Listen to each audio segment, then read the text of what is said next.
Okey, sekarang ni bila dah lihat benda ni, saya nak sebut satu benda, nak bangun lagi.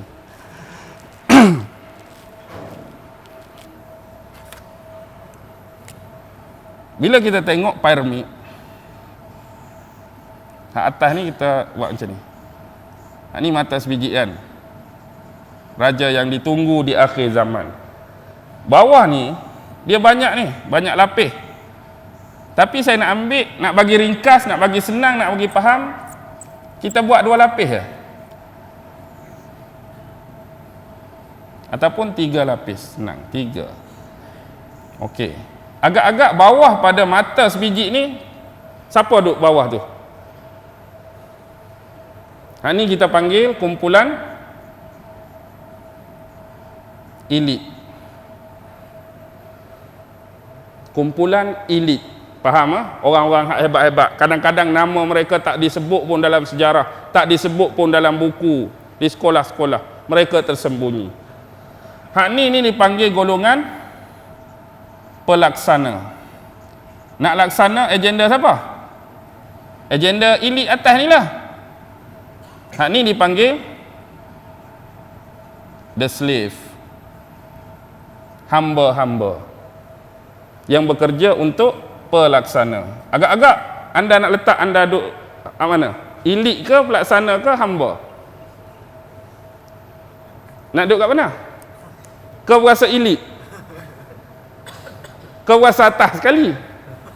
Tu jauh lah. Kita biasanya duduk di sini. Biasa duduk di pelaksana ni biasa ahli perniagaan. Hebat-hebat lah ni maksud saya. Ada VVIP, ada pemimpin, ketua negara dan apa politik ke apa, melibatkan politik dunia. Okey, ni biasa duduk bawah ni, menjadi pelaksana kepada agenda-agenda elit. Agak-agak hak elit siapa? Hak tadilah. Hak kita katakan korab Jews, korab Jewish plus Vatikan.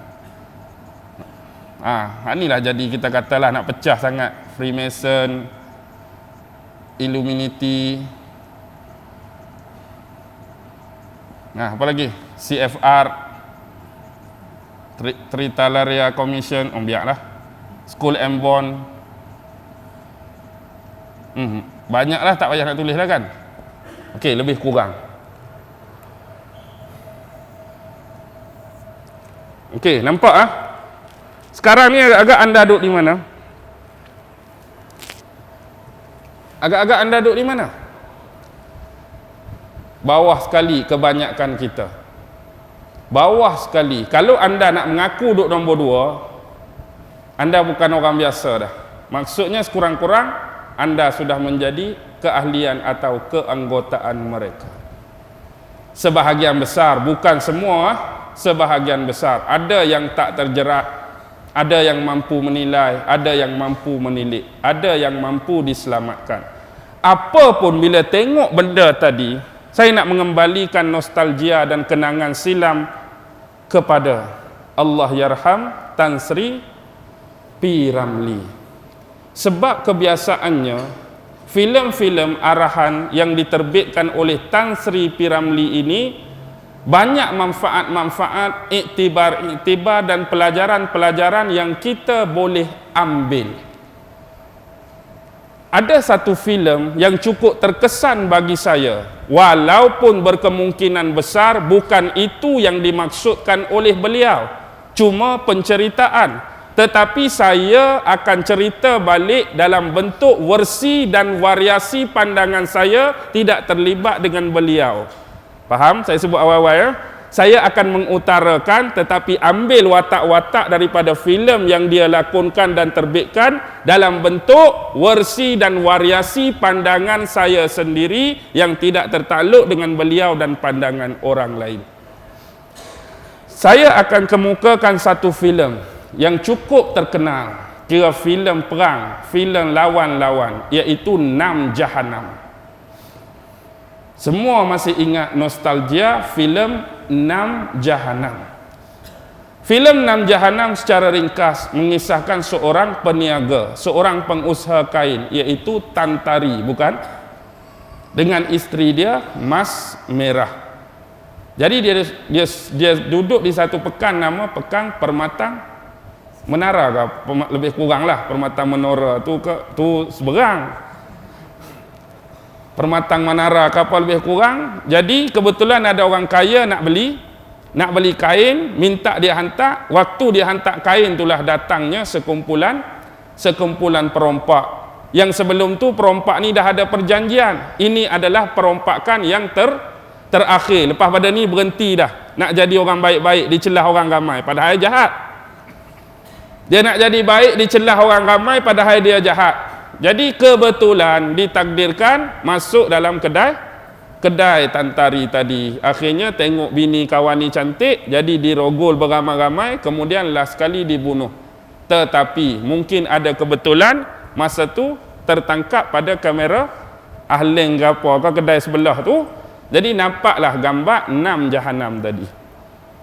Tapi waktu Piramli nak cari ni, dia ni perompak lagi ke dah jadi di kalangan orang biasa dah? Dia dah jadi di kalangan orang biasa dah, walaupun sebenarnya mereka ni geng-geng perompak.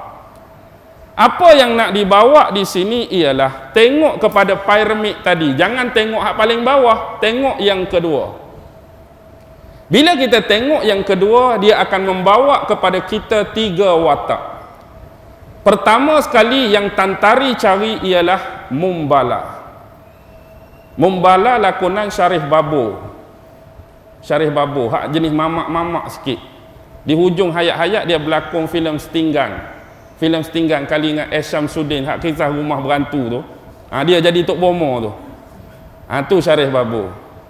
Kerja Syarif Babur apa? Buka kedai makan. Ahli perniagaan, ahli perusahaan, buka kedai makan, hebat. Mari nak makan apa? Mi rebus. Tan Tari nak makan mi rebus. Ada pula orang buat leceh nak tunjuk terror sebab kampung dia kan. Akhir sekali kena makanan apa dia? Tekpi kan. Tahu tak alat tu? Tekpi, kena tekpi Piramli, kena tekpi Tan Tari, semua rebah, semua mati. Akhirnya Mumbala pun mati juga. Habislah riwayat seorang kisah ahli perniagaan. Pi lagi cari siapa? Jagindas. Cari Jagindas. Jagindas ni nak rapas kedudukan penghulu. Dia nak jadi pemimpin. Tapi sebab dia ni bekas perompak, mungkin dia pandai berlawan, dia pandai silat, penghulu pula kurus kering. Hang kebun jadi penghulu kan dalam filem tu. Jadi akhirnya Piramli kali ini dibantu oleh bekas abang ipar dia, iaitu Laksmana Damburi. Betul kan? Laksmana Damburi bantu dia. Jagindah nak rampas kedudukan penghulu. Ni melibatkan kepimpinan. Jadi tak dan jadi ganti penghulu, tak dan jadi pemimpin, akhirnya dibunuh oleh Tan Tari. Bawalah Laksmana Damburi kerana nak dapatkan habuan 1000 keping wang perak. Waktu itulah penghulu hak kurus kering ni baru berani sepak. Cis, celaka kau Jagindas. Mentang-mentang kawan tu dah mati. Bab ahli perniagaan selesai. Bab pemimpin selesai. Dia pi watak ketiga, Sujama. Sujama dah jadi VVIP. Sebab bila Piramli dengan Laksmana Damburi sampai depan rumah dia, ada bodyguard, ada pengawal tahap tu kira orang hebat lah. Orang-orang VVIP, orang special, orang istimewa.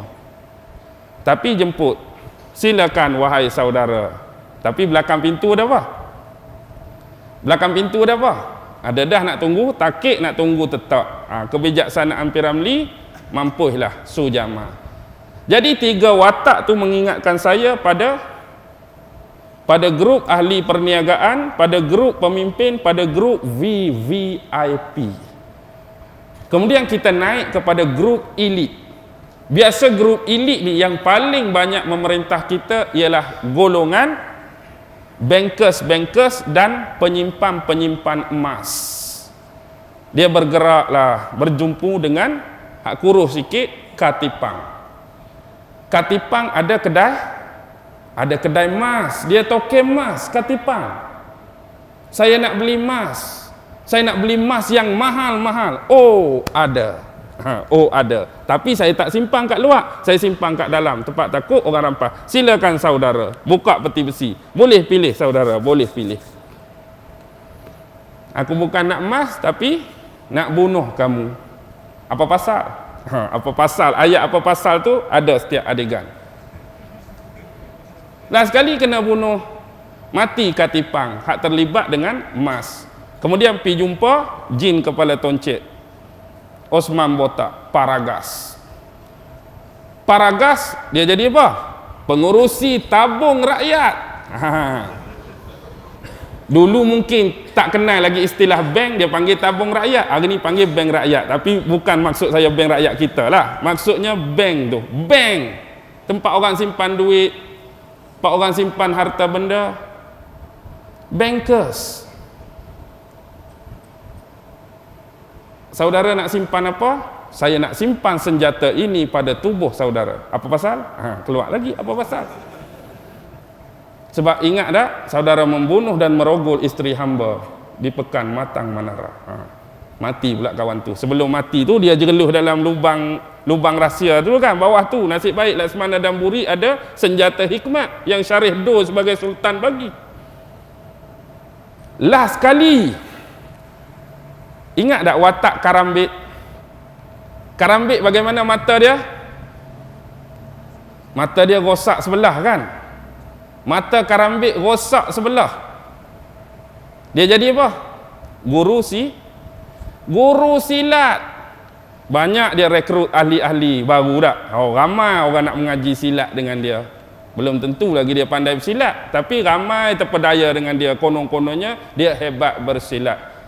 Tapi satu benda yang tertarik ialah dia pergi buka gelanggang silat dia di kampung Laksmana Damburi. Allah. Patut dia buka tempat lain. Dia buka di kampung Laksmana. Saya teringat kalau kita versikan ini dengan Dajjal, dia tahu dah dia nak kena bunuh di Israel, di Palestin, dia pergi buat pula tempat tu. Kalau dia pergi buat Teluk Kumbak ke, okey juga kan? Jauh. Dia pergi buat tempat yang sememangnya dia cari nah. Lepas tu dia boleh berbohong pula sifat yang ditunjukkan. Kalau Laksmana Damburi itu murid tuan guru juga ke? Oh, Laksmana Damburi, dia pun murid hamba juga. Padahal dia Laksmana pun tak kenal. Sifat pembohongan dia dah tunjuk. Akhir sekali bila sampai depan tu, kerumunlah anak murid, bagi tahu yang sebenar ketua hang ni, guru silat ni rupa-rupanya ketua penyamun, ketua perompak baru kenal. Allah, tersilap kita menganggotai kumpulan ni. Jadi kita tengok antara guru tuan hamba dengan sahabat hamba, siapa yang hebat? Tu ayat Laksmana Damburi. Akhir sekali teng matilah Karambit. Tak dan 2-3 langkah dah. Akibatnya baling tepi, lekat tangan kat tanah, ya, matilah. Habis cerita Laksmana Damburi dengan Tantari. Last kali ayahanda dia kata apa? Mas merah bertemu ajal, mas tika bertemu jodoh. Habis cerita. Sekarang nampak tak? Ni versi dan variasi saya. Saya sebut awal-awal. Berkemungkinan Piramli dan nak cerita lagu lain. Tapi saya nampak kemungkinan dan kedekatan serta kehampiran ni saya bawa versi saya. Jadi saya nak memahamkan sebenarnya. Boleh faham lah? Boleh faham. Walaupun dia dalam bentuk lawak, bentuk gurau, bentuk senda, tapi pemaksudan saya nak suruh tengok ranking piramid tadi.